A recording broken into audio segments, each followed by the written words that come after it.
네, 오늘 신고가를 경신하는 섹터와 종목들이 속출했음에도 불구하고 현재는 하락하는 종목들이 훨씬 더 많습니다. 이 체감 지수가 썩 좋지 않은 국내 증시인데요. 그 안에서 수급의 방향성, 어떻게 흘러가고 있을지, 그리고 외국인과 기관이 픽한 업종과 종목은 어떤 것들이 있는지 시선주를 통해서 확인해 보시길 바랍니다. 이상엽 이사와 함께합니다. 안녕하세요. 안녕하세요.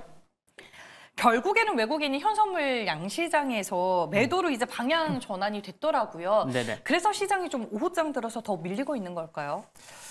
네, 그 영향이 크죠. 네. 그래서 오전에는 외국인이 좀 이렇게 매수하는 모습도 보여줬는데, 이제 선물에서 매수해서 이제 매도로 좀 돌아선 것도 있고, 그리고 전반적으로, 이번 주 또 딱 중반에 또 휴일이 있죠. 네. 누구는 좋아하실 거고 안 좋으실. 그래서 또 휴일을 앞두고는 또 이제 관망세가 있을 수도 있고, 또 이제 주 중반에 미국에서 또 CPI도 발표가 되고 이번 주에 매파적인 발언을 그동안 해온 분들이 좀 있는데 또 연준 의원들의 발언이 이번 주에 굉장히 많이 또 몰려 있습니다. 그래서 그 영향을 주초인 월요일서부터 시장이 좀 영향을 받는 게 아닌가, 그런 생각도 해볼 수가 있겠고, 그래서 오늘도 역시나 지난주 중반 이후에 섹터별로 차별화가 굉장히 컸는데 그 영향이 오늘까지도 이어지고 있다는 게 좀 여실히 좀 확인되고 있는 것 같습니다. 네, 알겠습니다. 쉽게 넘어가는 법이 없는 시장인 것 같은데 그 안에서 우리는 또 업종과 종목에 집중을 해보도록 하겠습니다. 외국인과 기관이 오늘 시장에서 픽하고 있는 업종 어떤 것들이 있는지 먼저 체크부터 확인을 해볼게요. 오늘 이제 보니까 주로 같은 섹터를 좀 담고 있다라는 생각이 들었습니다. 조선, 금융, 음식료, 화장품 할 것 없이 오늘 다 신고가 패턴이 나온 업종들인데 지금 가는 섹터가 더 가는 시장이다라고 인식을 해야 되는 걸까요? 네, 맞습니다. 네. 그래서 근데 또 중요한 게 유의할 점이 중요한 걸 수도 있고 참 변동성이 큽니다. 네. 그래서 가는 섹터 같은 경우에는 이제 화장품도 그 중에 한 섹터인데 윗골이 좀 길게 다니는 종목도 있고요. 그리고 일진전기 같은 경우는 오늘 장중 고점이 15%였는데 거의 부합까지 내려오기도 하고 그래서 가는 섹터가 가긴 하지만 가는 종목이 변동성이 좀 커지는 것도 좀 유의해야 되겠다라는 말씀을 드리고 싶고 그리고 어닝 시즌이 이제 이번 주로 거의 끝납니다. 대부분의 종목은 물론 일부 조금 다르긴 하지만 그러면은 이와 같은 섹터별 차별화가 커지는 게 어닝 시즌 거의 마무리될 쯤에는 이와 같은 흐름이 많이 보였다. 그래서 아시는 분들은 그래 역시나 이번에도 그렇구나 이런 거 또 확인할 수가 있는 것 같고요. 그리고 이럴 때일수록 또 이제 신용 비중이 높은 기업들은 좀 유의가 필요할 거고 코스피보다는 코스닥의 신용 증가가 조금 눈에 띄게 조금 이어져 있는 것도 좀 확인할 수가 있겠고 그리고 이제 말씀하신 강한 섹터가 K조선, K뷰티, K푸드 K컬처죠. 그래서 이쪽으로는 조정 나올 수는 있는데 계속해서 수급이나 흐름 또 계속해서 관심은 필요한 것 같습니다. 이들 섹터 중에서 신고까지면 좀 가장 세다라고 보는 섹터 혹시 있을까요, 이사님? 다 강한데 좀 덜 오른 섹터를 꼽자면은 지금 말씀드린 것 중에 조선이 그래도 조금 덜 오른 게 아닌가. K푸드 그리고 이제 K뷰티 어마어마했습니다. 그래서 그중에서 좀 꼽자면은 상대적으로 덜 오른 조선 같은 경우에는 그래도 조금 더 관심 필요한 게 아닌가. 단기적으로 보더라도. 알겠습니다. 조선을 필두로 지금 언급이 되고 있는 업종들은 조정이 나올 수는 있겠지만 그래도 이 추세는 당분간 이어질 것이다라고 얘기를 해주셨으니까요. 종목으로 저희가 들어가서 종목별 투자 전략을 한번 세워보도록 하겠습니다. 오늘 과연 어떤 종목을 가장 많이 매수하고 있을까요? 외국인 매수 종목 중에서 한샘을 꼽아보겠습니다.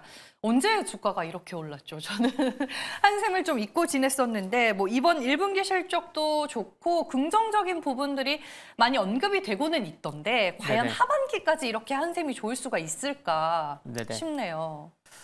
그러니까 이제 많이 올랐는데 그 상승의 중심에 외국인도 있고 기관도 있고 실적도 있습니다. 그러니까 삼박자가 다 맞춰졌다라고 이제 볼 수가 있을 것 같은데 이런 종목 계속해서 관심을 계속 갖는 게 굉장히 어렵긴 한데 실적이 정말 안 좋았었죠 그동안. 그래서 이제 이번에 1분기 실적도 정말 잘 나왔고 그래서 이제 4개 분기 연속 흑자다라는 이제 그렇게도 좀 제목에 이제 뉴스가 좀 나온 것 같긴 한데 그래서 실적이 안 좋은데 회사는 괜찮은 기업들. 그러면은 YOY 대비로는 언제든지 좀 뭔가 이제 기저 효과를 누릴 수 있기 때문에 계속 관심이 필요했는데 그게 이제 지난 4분기 실적 발표서부터 좀 관심을 가져볼 수 있었던 것 같아요. 왜냐면은 4개 분기 연속 흑자인데 그 지난 4분기에 또 흑자였는데 영업이익이 100억 원을 넘는 실적을 보여주었거든요. 그러면은 4분기가 100억 원 넘었어? 그러면 조금 더 내년부터는 좀 관심이 필요한가?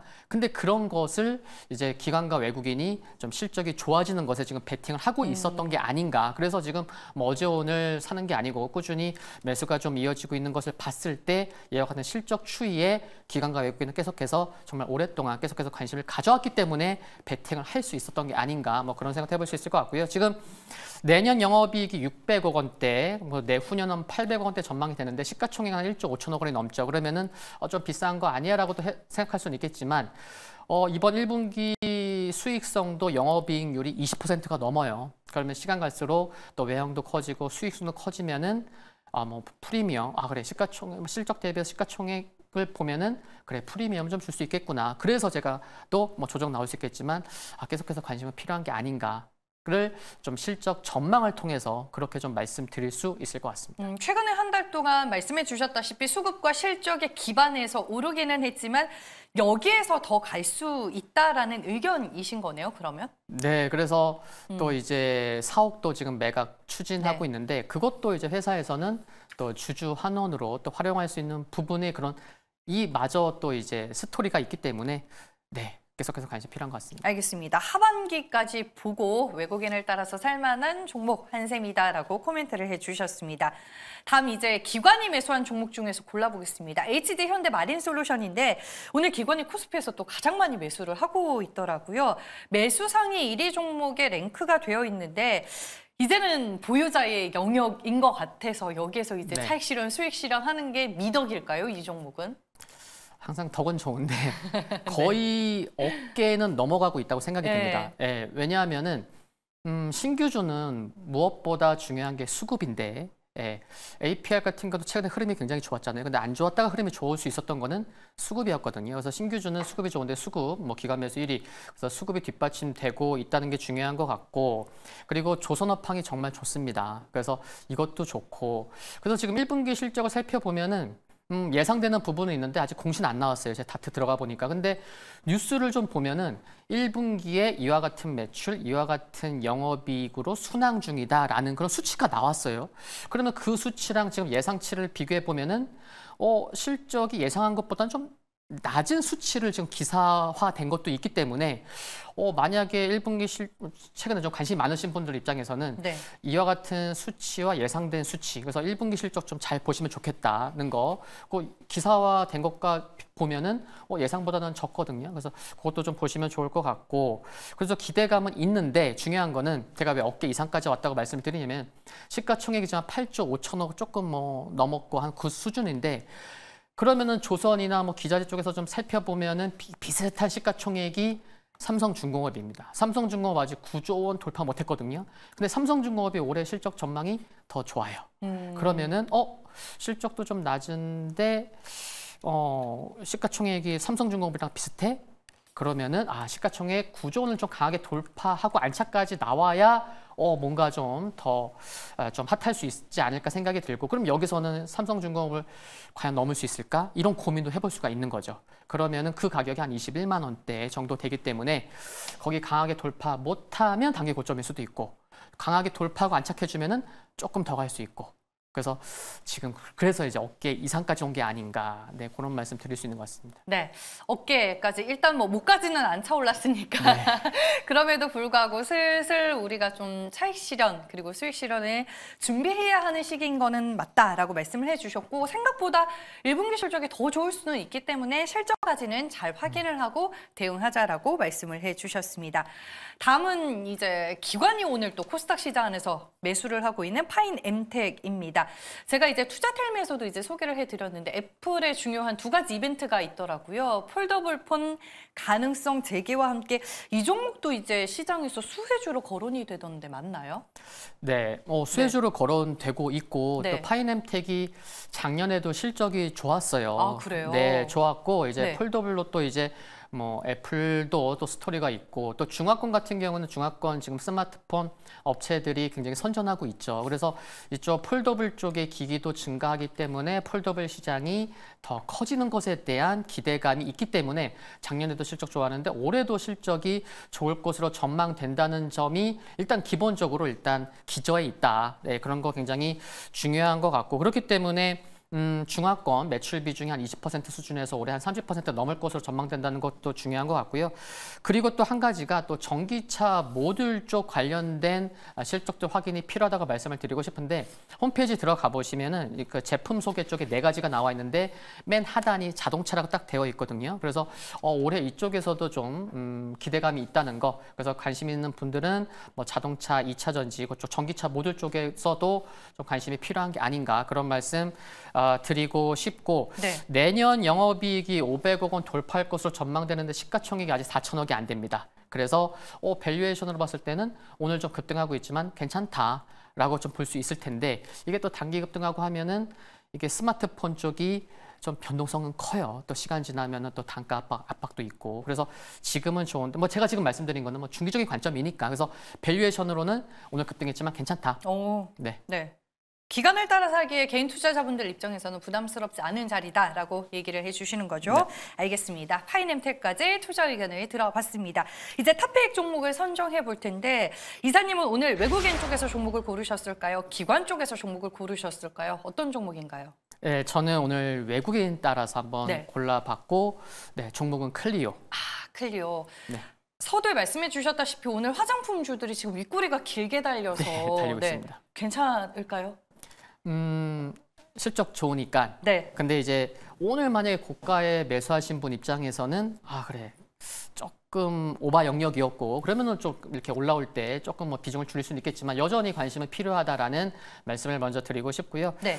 그 1분기 실적 예상치 상회했습니다. 그 매출이 뭐 분기별 최대인데 930억 나왔는데 분기별로 매출이 900억은 넘은 것은 이번이 처음이었습니다. 네, 그렇다는 거 중요한 것 같고 그리고 두 번째가 CJ 올리브영이 이제 상반기에 일본 현지 법인 설립한다 할 것으로 전망이 되고 있는데 이건 올리브영만의 소식이긴 하지만 여기서 이제 두 가지를 알 수 있는 게 뭐냐면은 그 작년에 CJ 올리브영에서만 매출액이 1,000억 원 돌파한 브랜드가 2개인데 그 중에 한 개가 클리오예요. 아, 그래요? 네, 이 말은 뭐냐면은 올리브영이 성장하면 클리오도 따라 성장하는 굉장히 밀접한 회사다. 클리오가. 그래서 그거 한 가지가 있겠고 중요한 거가 또 두 번째가 그 작년에 뭐 미국도 성장해 동남아도 성장해 그랬는데 일본에서는 오히려 경쟁이 심화돼서 마이너스 8% 역성장했거든요. 그러니까 이제 클리오의 입장에서는 회사에서도 그렇겠죠. 야, 우리가 일본까지 좀 잘하면 좋을 텐데. 그러니까 근데 올리브영이 세워져? 그럼 뭐 기대감 있겠죠. 그리고 이제 여기 보면은 뭐 핵심 벤더 업체나 수입 대행 업체까지 인수를 했기 때문에 클리오에 있어서는 올해 일본에서 얼마나 좀 성장을 해주는지가 키포인트인데 그걸 하나씩 작년부터 준비하고 있다는 거 중요한 것 같고요. 그리고 뭐 안정적 포트폴리오도 좀 갖춰 있고 있는 상황인데 하반기에 또 이제 스킨케어 쪽에 그 더마토리 브랜드 있어요. 그래서 이제 뭐 티몰의 이제 브랜드 출시 및 또 확장할 것으로 기대가 된다는 것도 중요해서 좀 시간이 가면 갈수록 모멘텀은 계속해서 있다는 거 중요한 것 같아서 오늘 좀 외국인 쪽에서 쪽 뭐 클리오를 한번 뽑아왔습니다. 네. 최근에 또 신고가 패턴이기는 한데 네. 쭉 봤을 때 더 갈 수 있다라고 말씀을 해주셨으니까 가격 라인을 좀 설정하고 갈게요, 이사님. 네, 현재 주가도 괜찮은 것 같고요. 뭐 네. 36,000원 뭐 전후, 뭐 500원 이하, 뭐 분할 매수 관점 괜찮은 것 같고요. 목표가는 월봉으로 살펴보면은 월봉에서 좀 역사적 고점이 저기 이제 43,900원인데 뭐 이와 같은 실적이나 혼자만 가는 게 아니고 함께 섹터가 강하기 때문에 그래서 목표가는 43,000원. 그러니까 전고점 수준까지 그리고 역대 고점 그리고 손절가는 33,700원 말씀드립니다. 네, 알겠습니다. 오늘 비록 윗꼬리를 달고 있는 화장품 섹터지만 화장품은 여기서 끝이 아니다라고 말씀을 해주셨습니다. 그 안에서 탑픽으로 클리오를 꼽아주셨고요. 2018년도 가격까지 갈 수 있다라는 의견과 함께 목표 주가 43,000원 참고하시길 바랍니다. 오늘 시선주는 이상엽 이사와 함께했습니다. 고맙습니다. 네, 감사합니다.